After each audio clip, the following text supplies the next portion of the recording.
Então, quarta-feira, às 20 horas, te espero aqui para juntos continuarmos clamando ao nosso Deus.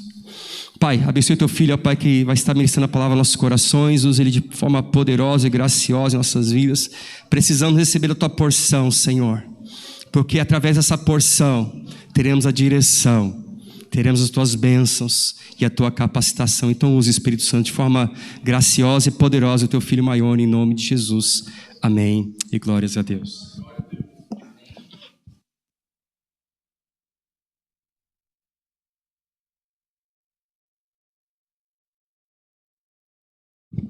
Som. Ainda me avisaram, não usa o microfone do pastor. Não teve jeito, né, pastor? Ai, que culto abençoado do Senhor, amém? Mateus capítulo 5, nós vamos ler do versículo 13 até o versículo 12. Mateus capítulo 5, do versículo 13 até o versículo 12.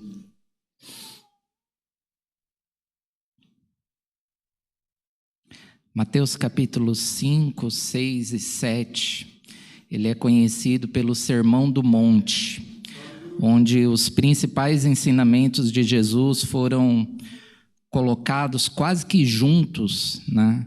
E foi um grande ganho para toda a humanidade. Muitas leis saíram disso, muita coisa moral saiu desses ensinamentos. E esse texto ele é um texto muito especial, porque nós vamos discorrer algumas das características desse texto. E a primeira coisa que nós temos que olhar para esse texto e lembrar é que ele é um texto espiritual, né? Jesus, ele não estava falando somente das coisas da vida terrena, mas ele falava de coisas celestiais, ele falava dos seguidores que o seguiam naquele momento, mas de seguidores que seguiriam depois, que dariam sua vida depois também, até chegar em nós, muitos anos depois. Então esse texto, ele é um texto muito completo, como tudo aquilo que Jesus faz, como tudo aquilo que o Espírito Santo faz, é muito completo. Mateus capítulo 5, a versão que eu estou usando é NVT mesmo. NVT? NVT mesmo. Versículo 1 diz assim: certo dia, Jesus viu que as multidões se ajuntavam e subiu à encosta do monte e ali sentou-se. Seus discípulos se reuniram ao redor e ele começou a ensiná-los. Na versão revista e corrigida, diz assim: e ele abriu a sua boca e começou a ensiná-los. Versículo 3: felizes os pobres de espírito, pois o reino dos céus lhe pertence. Felizes os que choram, pois serão consolados. Felizes os humildes, pois herdarão a terra. Felizes os que têm fome e sede de justiça, pois serão saciados. Felizes os misericordiosos, pois serão tratados com misericórdia. Felizes os que têm o coração puro, pois verão a Deus. Felizes os que promovem a paz, pois serão chamados filhos de Deus. Felizes os perseguidos por causa da justiça, pois o reino dos céus lhe pertence. Felizes são vocês quando por minha causa sofrerem zombaria e perseguição, e quando outros, mentindo, disserem todo tipo de maldade a seu respeito. Alegrem-se e exultem, porque grande recompensa os espera no céu. E lembre-se que da mesma forma também perseguiram os profetas, ou perseguiram os profetas foram perseguidos da mesma forma antes de nós. Amém? Você pode fechar seus olhos mais uma vez e orar? Espírito Santo de Deus, nós queremos pedir mais uma vez a tua participação, a tua intervenção, o teu controle em cada coração. Alcança, Pai, lugares que só o teu Espírito consegue alcançar. Que a tua palavra ela seja viva, ela seja eficaz, que ela seja, Pai, penetrante como espada de 2 gumes. É o que nós queremos pedir, Pai. Não queremos aceitar outra coisa a não ser ouvir a Tua voz. Não queremos aceitar nada mais do que ter nossas vidas transformadas pela Tua poderosa palavra, pelo Teu poderoso Espírito Santo.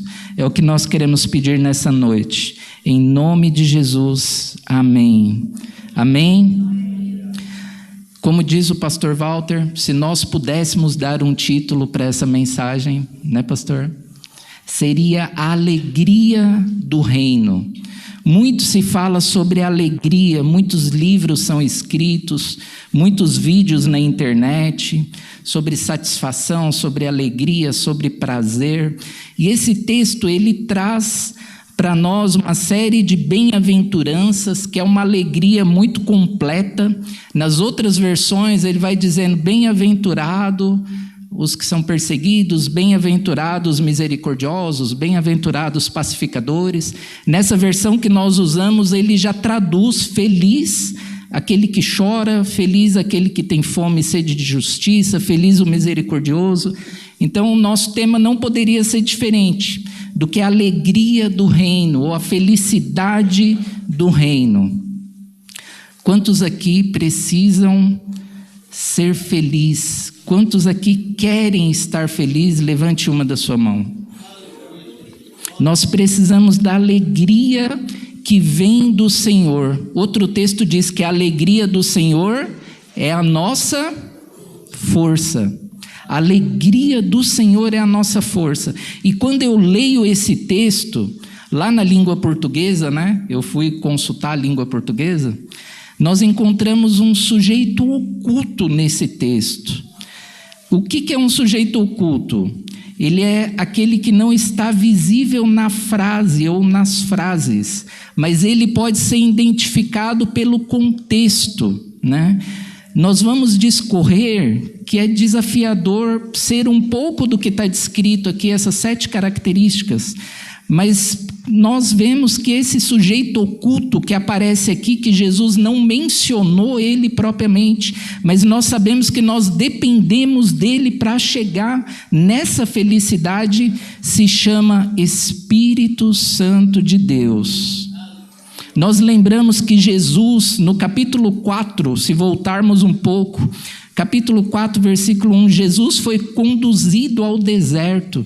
Jesus, ele estava cheio do Espírito Santo, após jejuar 40 dias e 40 noites. Então, sem o Espírito Santo, nós não vamos conseguir entrar nessa felicidade que está descrita nesses versículos que nós lemos. O próprio Jesus, a Bíblia fala que ele foi ungido com óleo de alegria. Ele foi cheio do Espírito Santo. E esse texto, ele não pode ser lido com motivações somente humanas, mas nós precisamos lembrar que é a alegria do reino. Aqui nós estamos falando coisas do reino. Inclusive o último versículo encerra falando que nós teremos uma grande recompensa no reino. Vamos para o texto? Eu gosto dessa versão corrigida, o versículo 2, que diz que Jesus abriu a boca e começou a ensiná-los. Isso me faz lembrar Gênesis, quando Deus também abriu a sua boca e disse: haja luz, haja terra, haja sol, haja estrelas, haja aves que voam no céu, peixes no mar, haja tudo, e tudo houve, e viu Deus que tudo era muito bom. Esse Jesus, quando ele abre a boca e quando ele começa a falar, como já foi pregado aqui pelo pastor, pela irmã Zélia, pelo grupo de louvor, existe uma autoridade. Quando Jesus, o texto diz isso de propósito, Jesus abriu a boca e começou a declarar bênçãos, que são essas bênçãos de felicidade que estão descritas nesse texto.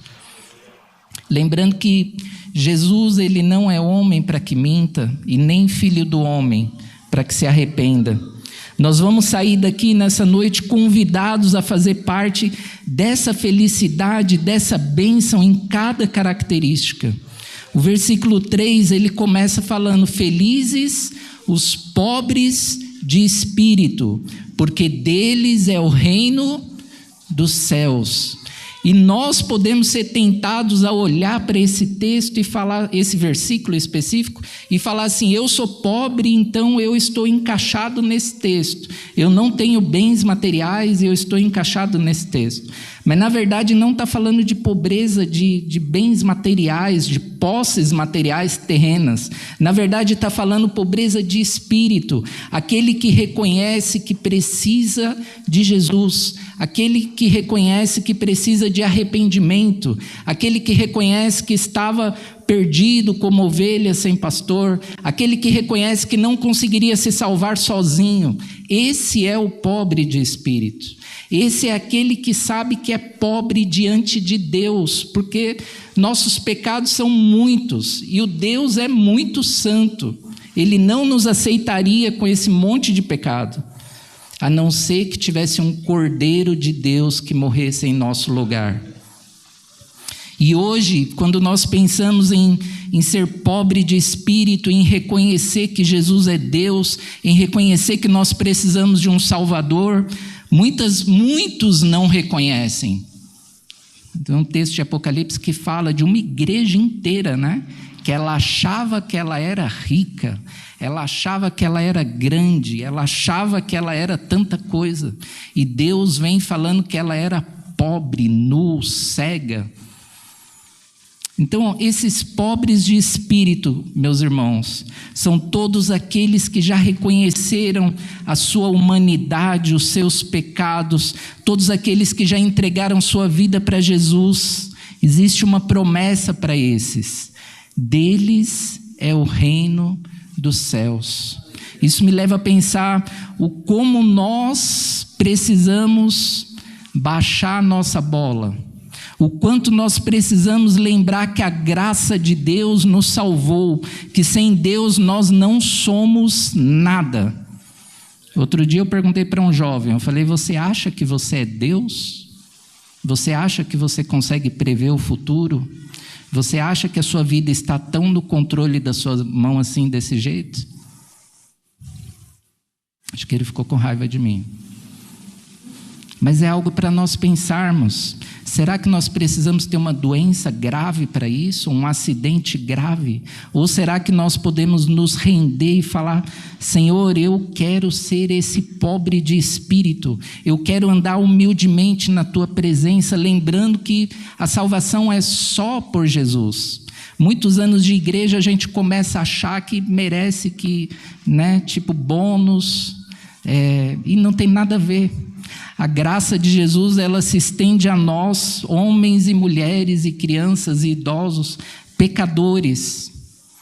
Jesus, ele precisa nos salvar todos os dias de nós mesmos, dos nossos pecados. Versículo 4: felizes os que choram, pois eles serão consolados. E talvez a gente pode se identificar com esse versículo. Uns choram mais do que os outros, né, Thalita? Thalita, Adri, que desceu para dar aula para as crianças. Hoje eu não posso falar da Adri, que depois ela vai ver a mensagem da confusão, Sara. Nem da Adri, nem do Lucas. O Lucas falou: pai, por favor, não fala nada de mim. Eu falei: beleza, filho, fechou. Eu vou orar por você para ser bom, mas não fala nada de mim. Eu falei: fechado. Felizes os que choram. Esse eu estou incluído, porque eu choro muito. Porque a vida me bate muito. A vida ensinando, né, Ronaldo? Só que aqui, irmãos, a gente está falando mais uma vez de algo espiritual. Com certeza você vai ser consolado. Se você chora por motivos humanos, né, por motivos da vida, que atinge todos nós, por doença, por decepção, por uma promoção que não veio, por tantas coisas. Mas aqui, queridos, nós estamos falando da felicidade do reino. Os que choram arrependidos pelos seus pecados. Os que choram pelos pecados dos seus familiares. Os que choram por histórias que são desfeitas. Os que choram pela ausência da presença de Deus em vários locais. Os que choram por tudo que tem acontecido de errado nesse mundo.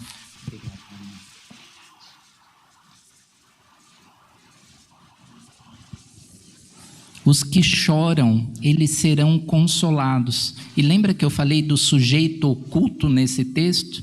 Quem é o consolador, meus irmãos? Sabe o que isso significa? Que tem uma galera que chora, tem uma galera que é inconformada, e esse pessoal tem algo diferente com o Espírito Santo. Essa galera, esses inconformados que choram por situações, que não querem se conformar com situações espirituais, eles serão consolados por aquele que é o Consolador. É algo diferente, meus irmãos. Tem gente que é inconformado, né, pastor? Tem gente que não se conforma e fala: minha família, como pode, sabe? Eu tenho promessa que toda a minha casa vai ser salva, eu e minha casa serviremos ao Senhor, mas isso não aconteceu ainda. E a pessoa chora por anos às vezes, por motivos espirituais, não por coisas que poderíamos ter, mas pelo reino. E sabe o que vai acontecer com essas pessoas? O próprio Espírito de Deus vai consolar elas. O próprio Espírito de Deus vai direcionar elas. Então, meu querido, se você é um dos que choram, não desista de chorar. Porque está escrito que cada oração que é feita, em Apocalipse diz isso, né? Cada oração é levada até o trono da graça de Deus. Nenhuma lágrima espiritual passa batida. Chore mesmo, chore. Talvez o Senhor te colocou, talvez você vai ser o chorão da sua família. E esse choro vai transformar vidas.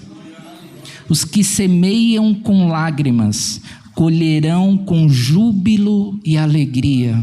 Salmo 126:5.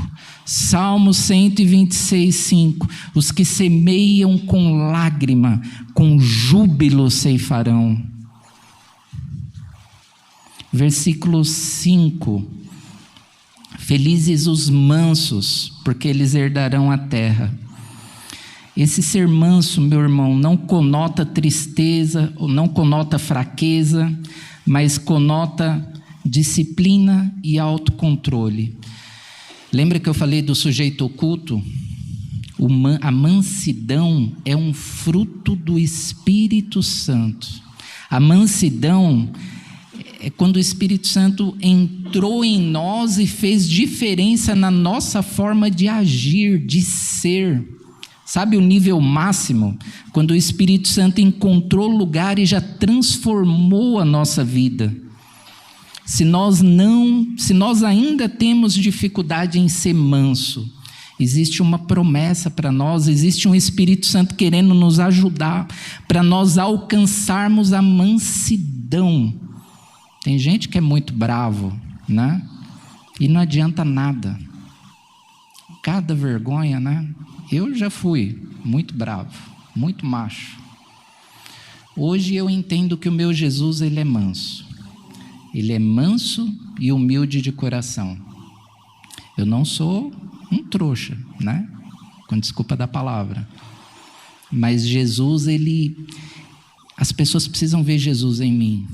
Então eu não posso ser um maluco, eu não posso ser um estourado, eu não posso ser um inconsequente, porque existe uma promessa para aqueles que são mansos: eles herdarão a terra. Isso não é fraqueza, isso é o Espírito Santo transformando a gente de glória em glória. Versículo 6: felizes os que têm fome e sede de justiça, pois eles serão saciados. Irmãos, fome e sede de justiça. O que é essa justiça? Isaías 64:6. Isaías capítulo 64, versículo 6. Ele é um versículo que ele ajuda nós não viajarmos errado no texto de Mateus. Ele diz assim: todos nós somos como o imundo, e a nossa justiça como trapo de imundície. O que isso significa? Que a nossa justiça humana perante Deus não é justiça. É como se fosse a roupa de alguém que está imundo. Entenderam? Então esse texto aqui de Mateus, ele não está falando felizes os que têm fome e sede de justiça humana. Está falando felizes os que têm fome e sede de justiça do reino espiritual. Amém? Não vou nem fazer uma votação, mas é isso.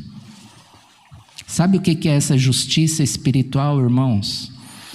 É quando nós reconhecemos que Jesus é o nosso Salvador. É quando nós reconhecemos que o Espírito Santo está selado em nós. E agora nós temos fome e sede de justiça. Quem é a justiça? Quem é a nossa justiça? É Jesus. Nós temos fome e sede que isso alcance os outros. Nós temos fome e sede que lares não sejam desfeitos, que abortos não sejam feitos, que alcoólatras sejam curados, que drogados sejam curados. Nós temos fome e sede que crianças não sejam abusadas.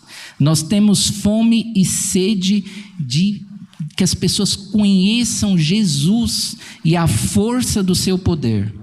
O evangelho, que as pessoas conheçam o evangelho verdadeiro, não o evangelho que vende bênçãos ou troca indulgências.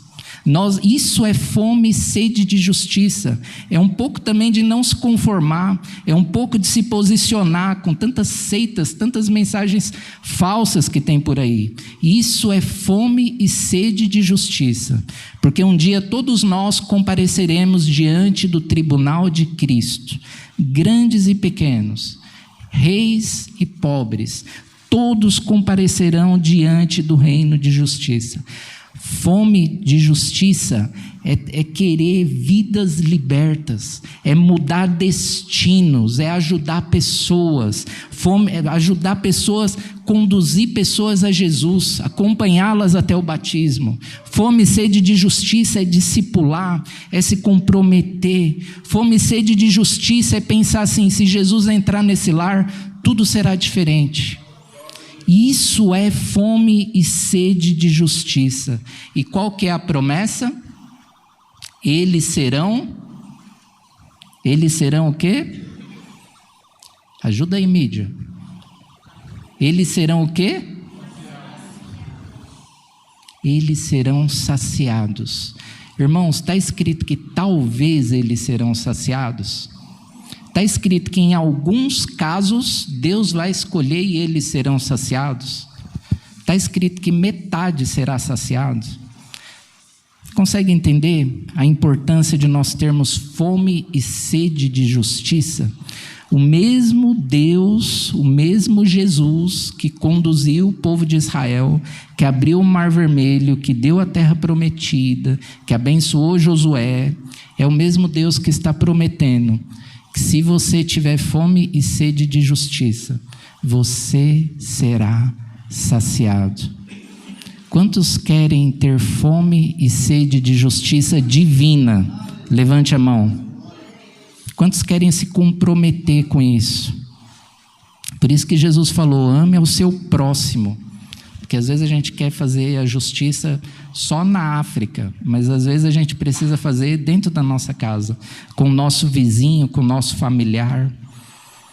Fome e sede de justiça. Você e eu seremos saciados se nos posicionarmos, se estivermos na brecha, se não nos conformarmos. Nesse último mês nós perdemos 3 jovens conhecidos, pastor.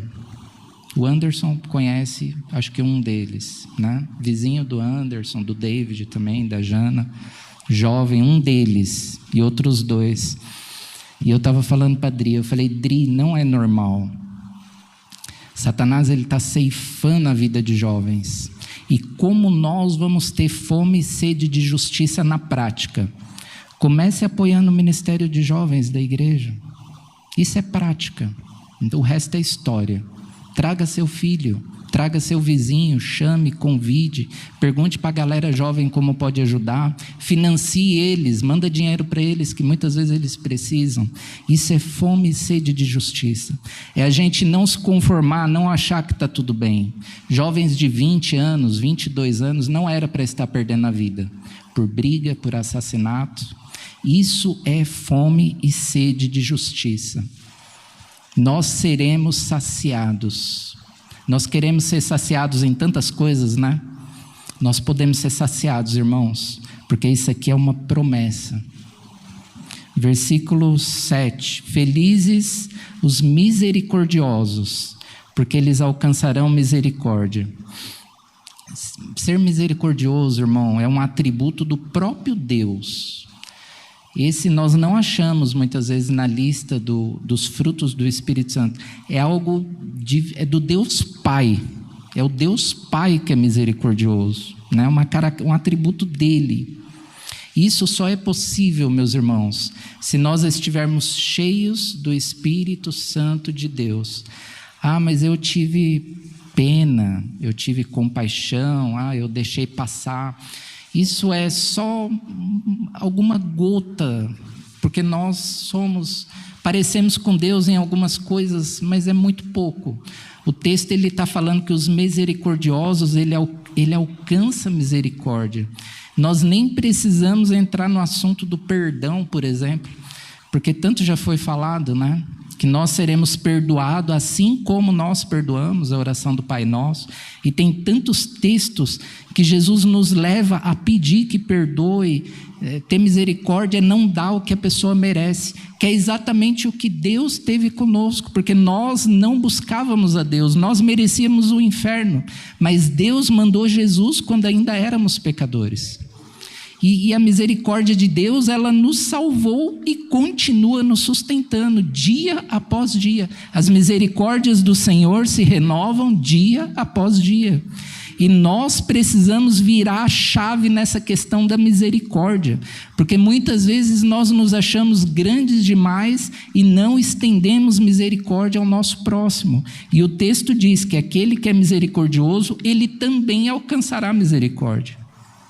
Tiago, capítulo 2, versículo 13.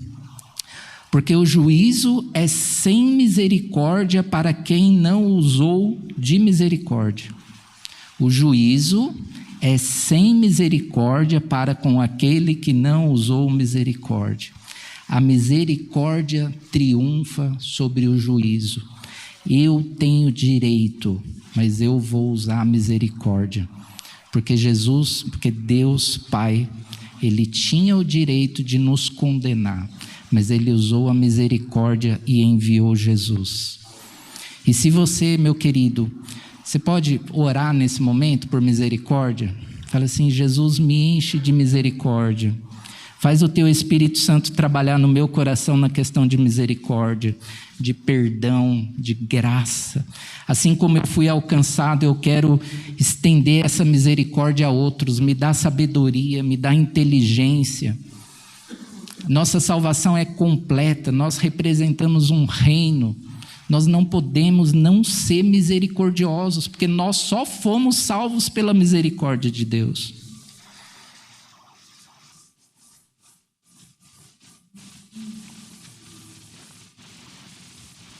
Nos ensina, Pai, nessa noite a ter misericórdia daqueles que precisam. Sempre que for possível, Pai. Sempre que o Teu Espírito sussurrar no nosso coração, nós nos lembremos que nós precisamos ter misericórdia. Em nome de Jesus. Os misericordiosos alcançarão misericórdia. Versículo 7. Versículo 8. Felizes são os limpos de coração, porque eles verão a Deus. Quando Jesus ensinou tudo isso, ele ainda não tinha falado sobre o Espírito Santo. Nós temos a informação um pouquinho mais para frente, no livro de João, capítulo 14, 15, 16. Nós sabemos que é o Espírito Santo que nos convence da justiça, do juízo e do pecado. Nós sabemos o que é pecado porque o Espírito Santo nos convence.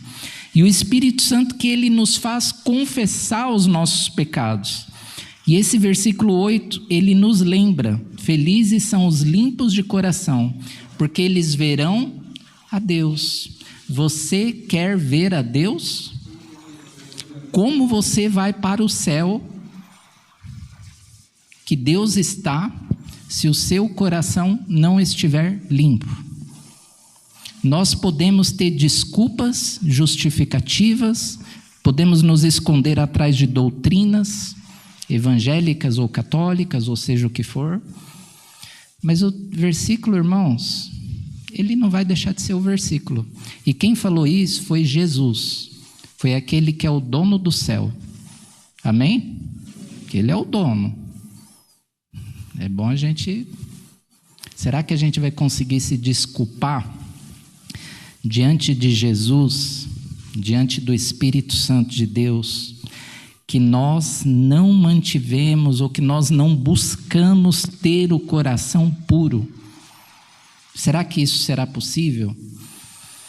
Existem teorias malucas, né? Não, tem gente que vai para o céu, mas não vai subir o monte de Deus, não vai ver Deus. Irmãos, em nome de Jesus, como que nós vamos para o céu de Deus e não vamos ver Deus? Ah, mas assim que a gente morrer vai ter um processo de purificação. Onde que está isso na Bíblia? Isso aí tem outro nome que não está na Bíblia. Isso aí não somos nós que ensinamos isso, é outra galera. Só que isso não está na Bíblia. Pode procurar, que não está. Porque eu já procurei 2 vezes já e não achei. De capa a capa. Ah, mas vai ter uma reencarnação. Também não está na Bíblia. É uma doutrina de outra galera, não é nossa. Ter o coração puro, irmãos, aumenta um pouco a régua, né? Porque a gente entende isso, né? Ah, pela graça sois salvos, isso não vem de vós, é dom de Deus. Tá bom, eu também conheço esse versículo. Inclusive, eu sempre uso ele quando eu estou evangelizando alguém. Mas esse texto aqui, você consegue ler de novo? Está ali, ó. Felizes os que têm o coração puro. A gente sabe que só Jesus purifica, certo? A gente sabe que não é pelo nosso esforço. Tudo isso a gente concorda, né? A gente sabe que é só o Espírito Santo que move a gente para ter um coração puro. Agora, assim, eu tenho tido um coração puro? Você tem tido um coração puro? Às vezes a gente está falando de avivamento e às vezes a gente está devendo o nosso próximo. Às vezes a gente está sem falar com pai e mãe. Às vezes a gente está sem falar com esposos, com esposa. Às vezes a gente maltrata o filho. Isso é ter o coração puro? Quanto tempo a gente demora para ouvir o Espírito Santo e para correr lá e corrigir? Felizes os que têm o coração puro, pois verão a Deus. O texto nem precisa de explicação. O texto ele já se explica sozinho. Salmos 24, 3 e 4. Quem subirá ao monte do Senhor? Quem há de permanecer no seu santo lugar? O que é limpo de mãos e puro de coração. Como eu posso ter meu coração puro? Em 1 João ele nos instrui, nos ensina. Se confessarmos os nossos pecados ao Senhor, Ele é fiel e justo para nos perdoar os pecados e para nos purificar de toda maldade, toda malícia, toda injustiça, tudo. Mas nós precisamos confessar nossos pecados ao Senhor. E diariamente se preocupar em ter um coração puro. O Espírito Santo, ele habita no coração daqueles que aceitaram Jesus. Ele habita. Nós não podemos fazer o Espírito Santo apagar, como diz o texto de Tessalonicenses. Nós não podemos atrapalhar a obra do Espírito Santo de Deus. Nós precisamos ter o coração puro. E o Espírito Santo, ele é poderoso para fazer isso com a gente? Claro que é. Mas ser cristão é algo que envolve renúncia, envolve busca, né? Aquele que quer vir após mim, faz o quê? Negue-se a si mesmo. Tome a sua cruz e siga-me. Não desista, mas siga-me. O Espírito Santo, irmãos, ele é todo poderoso. Nós não podemos, irmãos, em nome de Jesus, ser pessoas que estão aqui todos os domingos, se auto-enganando, ou enganando o familiar, enganando esposa, enganando esposo, enganando mãe, enganando pai. Nós não podemos ser isso, porque nós precisamos entender o Evangelho e decidir viver o Evangelho. Nós estamos num tempo de posicionamento. Não se preocupe se a igreja vai encher muito ou esvaziar muito. Nós estamos num tempo de posicionamento. Nós estamos num tempo de ter o coração puro. Porque o mais importante na vida de qualquer ser humano é lá na frente ver a Deus. É ouvir de Deus assim: vinde, vinde, bendito do meu Pai. Nós não tem como vigiar todo mundo, né, pastor? Eu fico pensando no pastor, se ele pudesse, né? Será que ele contrataria o pessoal do CSI, do FBI, né? Detetives, né? Mas Deus, ele vê tudo e todos, em todos os lugares. Quando você está sozinho, que você tem a oportunidade de manter seu coração puro na presença de Deus, o Espírito Santo está lá. Quando você está no seu banho, lá no seu particular, o Espírito Santo está lá. Quando você está com o controle da sua TV e você tem a opção de escolher o que assistir, o Espírito Santo está lá. O que você sonha, o que você pensa, o que você fala, o Espírito Santo está lá. E o Espírito Santo, ele quer promover coração puro. Cansado de expulsar demônio de quem não perdoa, né, pastor? Cansado, sabe? Cansado. A maior parte de demônio entra por falta de perdão. E falta de perdão não é ter o coração puro. E nessa noite você é convidado mais uma vez a ter o coração puro. Cansado de opressão, né, pastor? Por falta de perdão. Brigar por política, sabe? Tantas coisas têm nos distanciado do que Deus tem para nós. Tirar os olhos do reino e achar que um reino humano vai ser a solução. Nós precisamos ter o coração puro. Em nome de Jesus, lavados, porque nós fomos comprados, não foi com ouro, não foi com prata, mas foi com o precioso sangue de Jesus. Versículo 9: felizes os pacificadores, porque eles serão chamados filhos de Deus. Um filho de Deus, ele deve ser conhecido pela paz. Porque Jesus é o príncipe da paz, o nosso Deus é um Deus de paz, e o Espírito Santo, ele é espírito de paz. Os pacificadores são aqueles que entram nos ambientes e colocam a paz de Jesus naquele ambiente. Não é só falar paz do Senhor, graça e paz, mas é transmitir a paz de Jesus. É ter essa inteligência que vem do céu, é levar esperança para quem está em desespero, é orar com quem precisa, é não ser o fofoqueiro, mas ser aquele que chama e ora junto.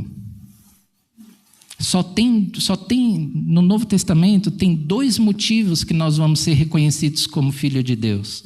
Em João 17 fala que se nós formos nós seremos reconhecidos como filho de Deus. Se nós tivermos uma unidade como comunidade, o povo lá fora vai olhar e vai falar: ali estão os filhos de Deus. E esse texto, do que leva à paz, o que leva à paz, ele também é conhecido como filho de Deus. Efésios 6,15: como calçados, usem a paz das boas novas, para que estejam inteiramente preparados. Toda vez que você colocar um calçado, um chinelo, lembre disso. Do jeito que eu estou colocando esse calçado, eu preciso levar a paz. E nós só levamos o que nós temos. Nós só reproduzimos o que nós temos. Nós só levamos o que o nosso coração está transbordando. Muitas vezes nós não temos sido a paz, muitas vezes nós temos sido o caos. E Jesus não é o caos, Jesus é a paz desse mundo. Se o mundo está em guerra, é porque nós não estamos levando a paz muitas vezes. Se as nossas empresas estão em guerra, se os nossos ambientes de trabalho estão em guerra, se a nossa família está em guerra, é porque nós não temos levado a paz de Cristo Deixo-vos a minha paz. Já foi deixada, já está. A minha paz eu vos dou. Deixo-vos a minha paz. Falou Jesus. A minha paz eu vos dou.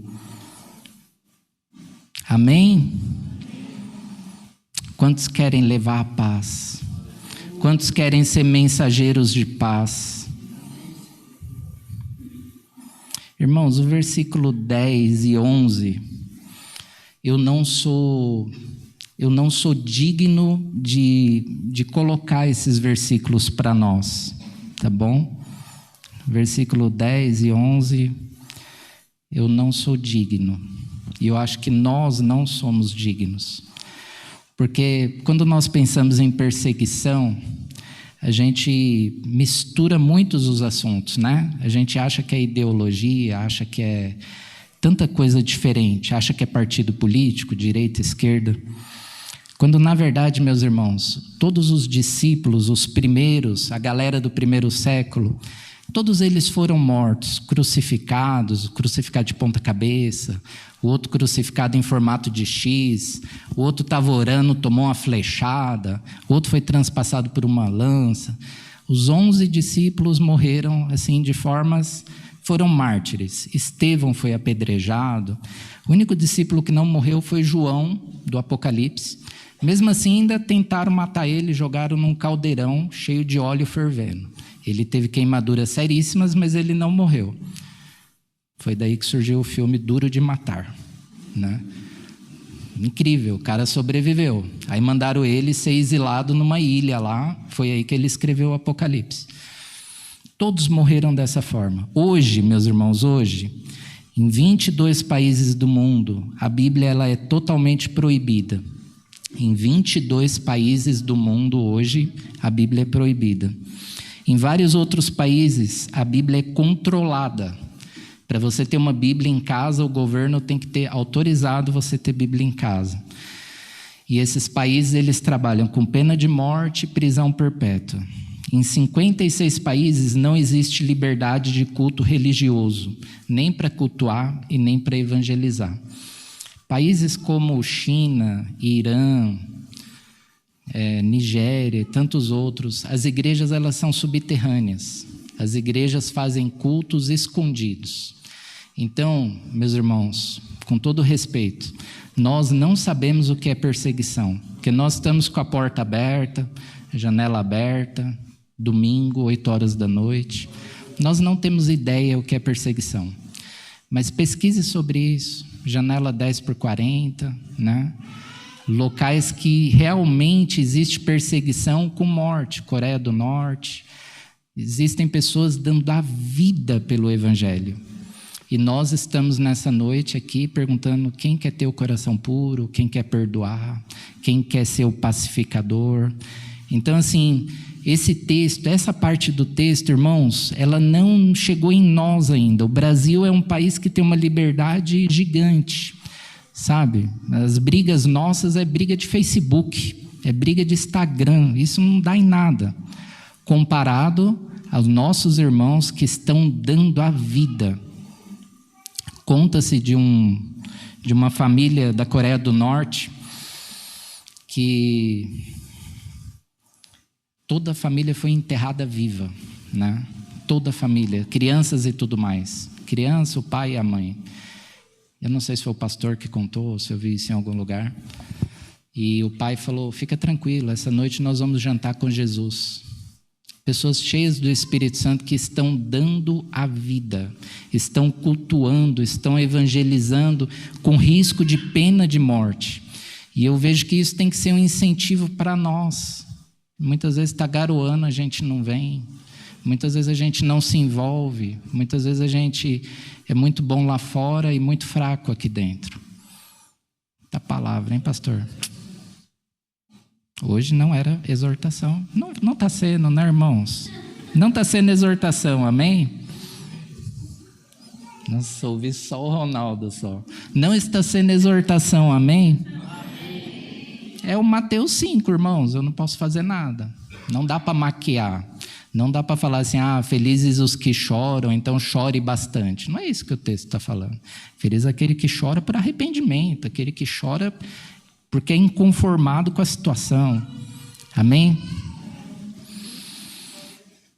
Nós precisamos, irmãos, estar cheios do Espírito Santo de Deus, para a gente conseguir encaixar nessas 7 características, para que a gente consiga ser pobre de espírito, para que a gente ser aquele que chora e chora pelo motivo certo, para que a gente consiga ser o manso, controlado pelo Espírito Santo, para que a gente consiga ser aquele que tem fome e sede de justiça, para que a gente consiga ser o misericordioso, o limpo de coração e o pacificador. Nós precisamos do Espírito Santo de Deus.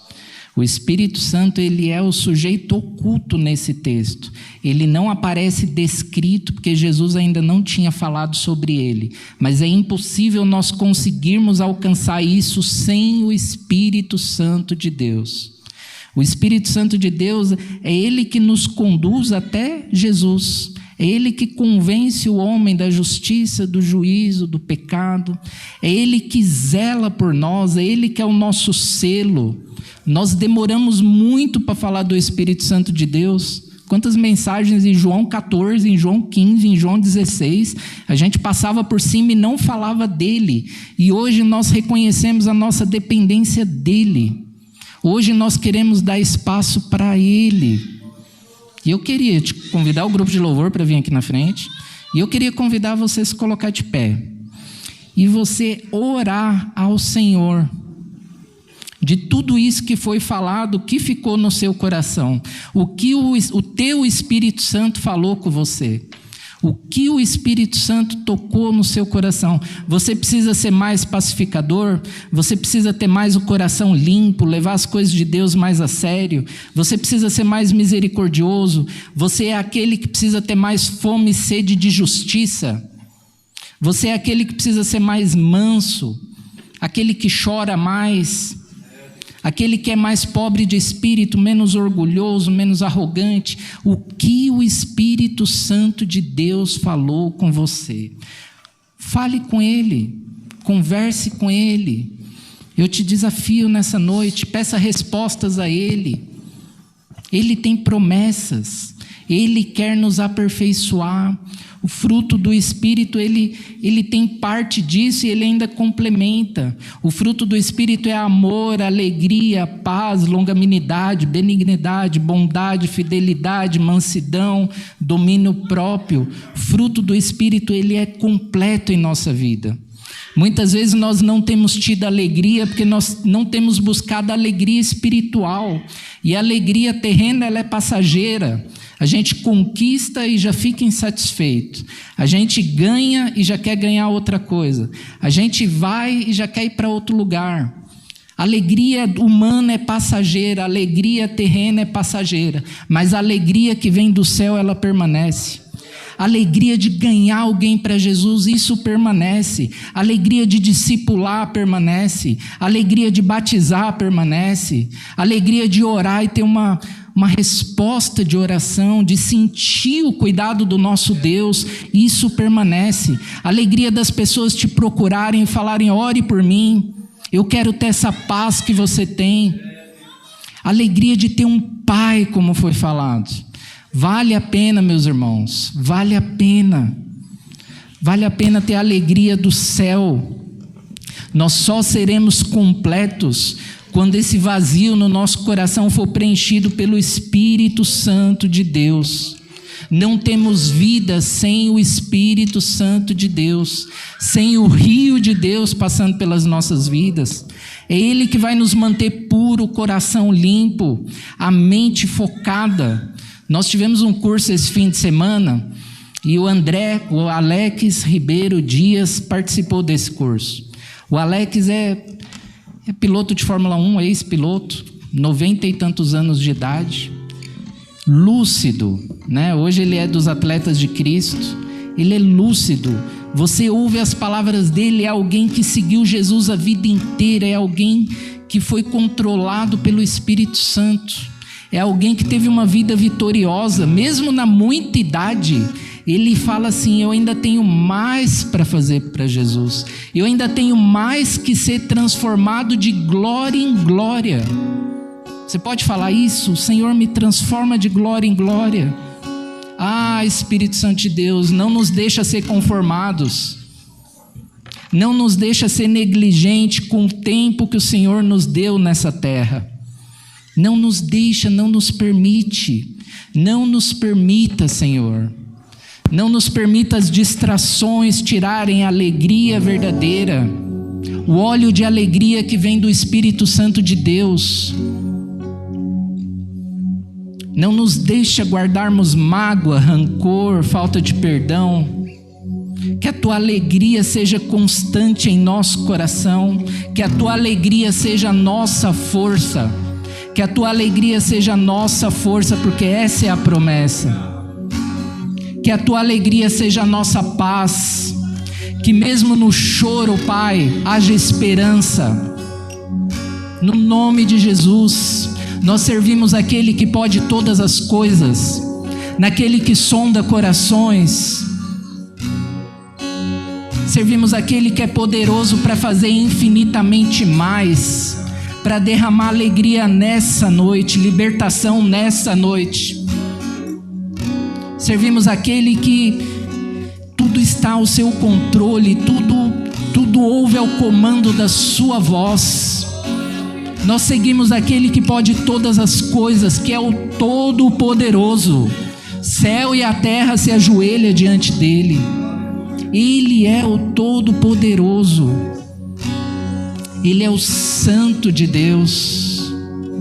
Ele é a estrela da manhã, a raiz de Davi.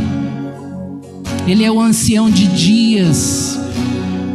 Como foi cantado o texto de Romanos, quem pode sondar o Senhor? Quem pode lhe aconselhar? Quem pode? Ele não deve nada a ninguém. As nações tremem diante dele. Ele é o nosso Deus. Ah, Espírito Santo de Deus, toma esse lugar, Pai, toma corações, renova a esperança, renova a aliança na tua presença. Pai, no nome de Jesus, liberta vidas nessa noite, liberta mentes nessa noite, quebra a religiosidade nessa noite, no nome de Jesus. Espírito Santo de Deus, derrama dons nessa noite, dons de alegria, dons que vão edificar a tua igreja, no nome de Jesus. Ore nesse momento, querido, aproveite, momento seu com Deus.